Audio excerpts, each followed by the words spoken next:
5.000 emang kecil, tapi kali 10 orang 50.000 kamu ambil sehari.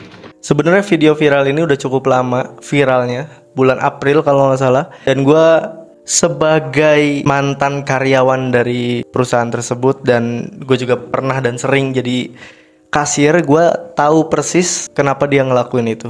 Jadi hari ini kita akan bahas tentang video viral kasir minimarket yang culas. Kita akan bahas di sini belasan menit. Oke, video ini kalau lu belum tahu, gue akan puterin di sini sekarang. Bentar Bu ya, cek berapa?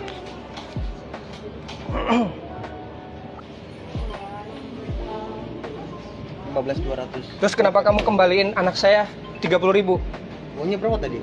Uangnya 50.000. Jangan mentang-mentang anak kecil kamu kembaliin tipu-tipu kayak gitu. Saya tahu ini harga dasarnya 20.000. Ada diskon. Ya kan saya kurang tahu, Pak. Kurang tahu gimana, ada di sini. Kamu nggak scan sampai akhir kan? Jangan mentang-mentang anak kecil kamu. Stroke aja nggak dikasih. Kamu kasih nggak stroke-nya? Hah? Gitu kamu ya? 5.000 emang kecil, tapi kali 10 orang 50.000 kamu ambil sehari. Kenapa, Pak? Kurang ngajar kamu. Ini tadi kan anak kecil lupa, mungkin lupa pakai stand karena lagi banyak orang. Nggak ada alasan. Baik, kamu mau bohong, cek CCTV.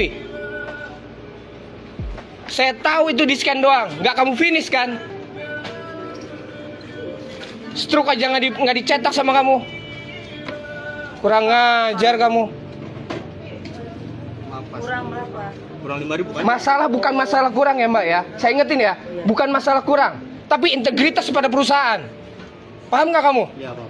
Ya maaf ya Pak ya sebelumnya. Ini karena ketahuan, tahu nggak? Ya. Pak, Karena ketahuan ini. Itu harganya harusnya. kurang 5.000. Saya tahu ini harga dasarnya 20.000. Dia scan emang 20.000. Oh. Anak saya ngeliat 20.000. Emang 20.000. Tapi kan belum diselesaikan. Kalau itu diselesaikan, ada potongan. Maaf dulu, Pak. Maaf, masih. Kamu pikir saya nggak tahu sistem pos Alfamart kayak gimana? Licik kamu ya? Mentang-mentang anak kecil kamu bohongin kayak begitu. Siapa namamu? Nurul. Nah, itu dia videonya. Jadi gua akan jelasin di sini tentang beberapa hal yang gua tahu. Pertama, si bapak ini kayaknya nyuruh anaknya untuk beli Cushion Baby.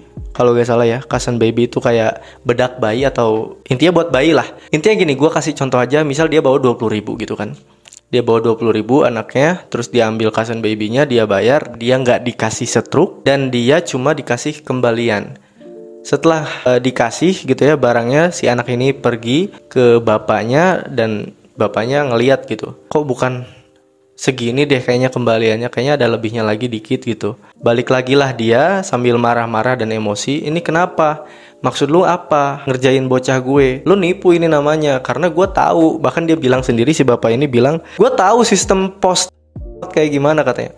Bapak ini intinya tahu lah sistem kerja pos seperti apa. Dan gue pun sendiri tahu. Dan gue tahu persis kenapa dia ngelakuin hal itu. Setelah itu dia masih marah-marah. Bahkan sampai hampir nyebutin nick si kasir tersebut, dan bahkan memvideokan mukanya dan kesebar luas di mana-mana. Kayaknya setelah kejadian ini viral, mungkin si kasir ini kayaknya dipecat, dan bukan dipecat sebenarnya, harusnya dia resign. Kalau dipecat perusahaan bayar pesangon gitu, karena ya itu sistemnya lah. Tapi kalau dia resign dia nggak dibayar, makanya kayaknya dia disuruh resign deh, kayaknya ya. Harusnya seperti itu. Nah, pertama-tama kenapa dia nggak ngasih stroke? Biasanya di perusahaan tersebut atau di minimarket yang lain juga sama, hampir selalu ada promo. Nah, promonya ini adalah cashback. Pertanyaannya kenapa dia nggak ngasih stroke? Tujuannya adalah untuk mengumpulkan barang belanjaan di komputer. Lu nggak ngerti, gue akan jabarin. Misal lu beli air Aqua gitu ya, Aqua dengan harga 7.000. Lu beli, terus lu nggak dikasih stroke, lu cuma dikasih barangnya doang, terus lu berangkat. Nah itu 7.000 itu di komputer tadi yang udah di scan, yang titit udah di scan kan, udah masuk ke komputer, tapi nggak keluar stroke karena emang nggak diproses, nggak diselesaikan. Dia nungguin orang lain belanja lagi, terus di scan lagi, masukin ke komputer seperti biasa, tapi nggak dikasih stroke karena emang nggak diproses, nggak diselesaikan. kayak gitu ya.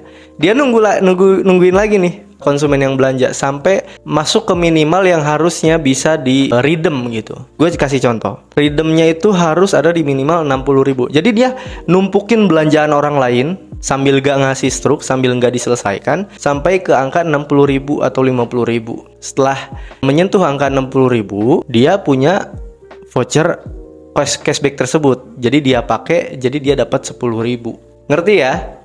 Jadi si kasir akan punya uang 10.000 kalau ternyata dia bisa mengumpulkan 60.000 sekian dengan cara resikonya ya tadi gak ngasih struk ke konsumen. Atau ini yang kedua, kemungkinan yang kedua adalah dia gak ngasih struk karena dia emang pengen duitnya gitu. Misal ini yang dia beli Cousin Baby, misal harganya normalnya itu 20.000, lagi promo jadi 14.000. Diskonnya berapa? 6.000 berarti kan. Si 6.000 ini atau si barang ini nggak diselesaikan. Dia kasih doang barangnya ke si anak tersebut. Kalau aja dia selesaikan, maka keluar tuh struk dan keluar berapa kembaliannya. Promonya tadi 14.000, berarti kembaliannya 6.000, ya kan? Kalau aja dia menyelesaikan tersebut, ya itu udah beres gitu. Kembaliannya akan tetap sama 6.000. Tapi kalau dia nggak menyelesaikan seperti ini, ya dia nggak akan dapat kembalian karena uangnya pas. Ngerti ya?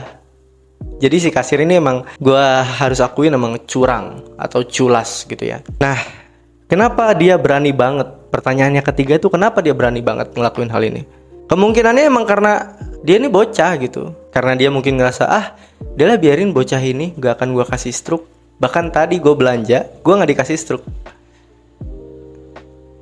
Gue pernah jadi kasir, gue pernah ngeladangin banyak bocah. Gue sering, hampir setiap hari ngeladangin banyak bocah. Dan gue selalu berpikiran, siapapun konsumen gue, pertama gue takut sama mystery shopper gitu. Takut sama ternyata itu tuh yang belanja tuh ternyata orang dalam perusahaan. Atau yang paling gue takutin lagi adalah ini, kayak gini. Ada bocah yang disuruh sama bapaknya gitu, pengen ngetes dikasih struk nggak, kembaliannya bener nggak. Nah, makanya gue nggak aneh-aneh lah, gak macem-macem. Dan mungkin pada akhirnya yaitu seperti yang gue bilang tadi, kayaknya ini emang udah gitu, resign aja gitu. Memang udah cukup parah sih ya. Apalagi di videokan mukanya udah ada jelas dan nicknya juga udah jelas, namanya juga ada. Mungkin itu penjabaran yang cukup rumit yang bisa gue jelasin, tapi itu udah bener-bener ekstra banget itu gue untuk ngejelasin ke lu. Banyaklah kecurangan-kecurangan yang ada di minimarket. Apalagi ternyata di minimarket tersebut juga banyak kecurangan dari dalam pegawai-pegawainya juga gitu. Kayak gue, toko gue sebelumnya itu ada 13 juta barang hilang. Kenapa? Karena gue akan kasih contoh. Misal Aqua ada 2 di komputer. Aquanya ada 2 kan di komputer. Gue lihat, oh ya data komputer itu Aqua botol ada 2. Ternyata ketika gue lihat, gue cek ke semua sisi, segala sisi, Aquanya cuma ketemu 1. Otomatis minus atau hilang. Nah, atasan gue yang di atasnya ini, atau kepala toko lah ya, kepala toko gue ini, dia sering banget mengadakan barang yang hilang, ngerti nggak? Jadi yang harusnya 2 gitu ya, tapi barang fisik cuma 1, yang harusnya ditulisnya 1 gitu, sesuai real atau kenyataannya yang ada tuh berapa? 1 kan tadi stok fisik yang beneran ada itu cuma 1, tapi sama dia diada-adain gitu. Jadi dia masukin ke komputer 2 gitu, jadi nggak minus. Tapi giliran disidak beberapa tahun kemudian gua kena karena tumpukan-tumpukan yang diada-adain itu tadi. Itu kecurangan-kecurangan. Dan yang lebih nyeseknya lagi adalah ya kita yang harus bayar. Gua 9 bulan kerja harus ngeluarin uang 4,5 juta lebih untuk hal-hal tersebut. Ditambah lagi setelah tadi ada sidak tadi, gua harus bayar lagi 2 juta. Sedangkan gaji gue cuma 3 juta 500. Artinya 2 kali lipatnya gaji gue. Atau 2 bulan gue kerja gak dibayar.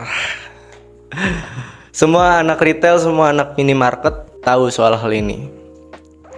Jadi itu aja yang bisa gue jelasin ke lu. Semoga lu bisa ngambil hikmahnya gitu ya. Atau lu bisa iseng-iseng aja gitu, cobain ke kasir apakah dia jujur atau dia culas. Itu aja untuk hari ini. Gue Repo Pozi. Kita akan ketemu lagi di next episode dari podcast Atau lebih tepatnya siniar belasan menit. Ciao ciao.